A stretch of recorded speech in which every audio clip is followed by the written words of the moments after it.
Expliquez simplement les différences entre connexion Wi-Fi et connexion câblée, avec des exemples proches d'un réseau d'entreprise ou d'université.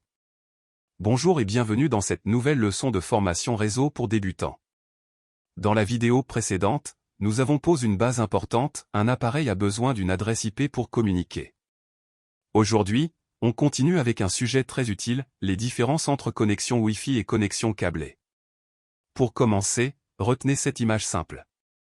Le câble ressemble à une voie réservée. Le Wi-Fi ressemble à une salle où plusieurs personnes parlent dans le même espace. En réseau informatique, on retrouve la même logique. Un ordinateur ne communique pas au hasard.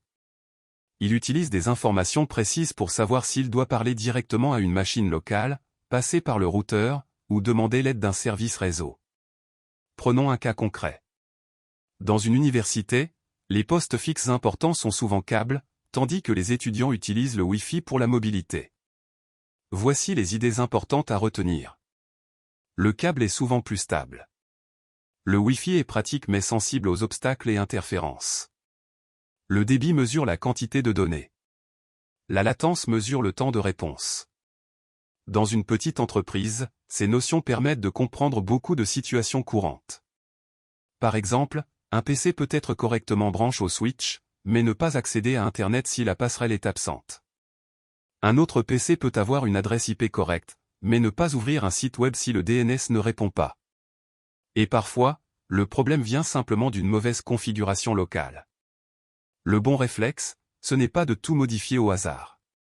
Le bon réflexe, c'est d'observer, puis de tester dans l'ordre. Sur Windows, on commence souvent par ouvrir l'invite de commande. Appuyez sur la touche Windows, tapez CMD, puis validez. Vous pouvez ensuite utiliser ces commandes. Ping passerelle. Ping 8.8.8.8. ipconfig. La commande ipconfig sert à observer la configuration de votre PC.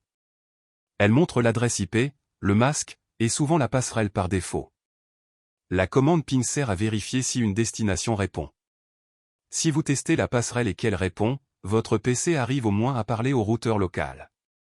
Si vous testez une adresse Internet et qu'elle répond, la sortie vers Internet fonctionne probablement. La commande tracer montre le chemin suivi vers une destination. Elle est pratique quand une communication bloque après le réseau local. Dans un contexte d'université, imaginez une salle avec 20 postes.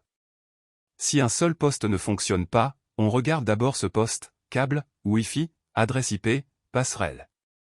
Si toute la salle est en panne, on regarde plutôt le switch ou le lien vers le routeur. Si tout le campus a un problème, on remonte encore plus haut. Cette façon de raisonner est essentielle pour un technicien réseau.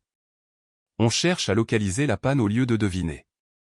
Exercice simple pour cette leçon, comparez un ping en Wi-Fi et un ping en câble si les deux connexions sont disponibles. Prenez le temps de noter les résultats.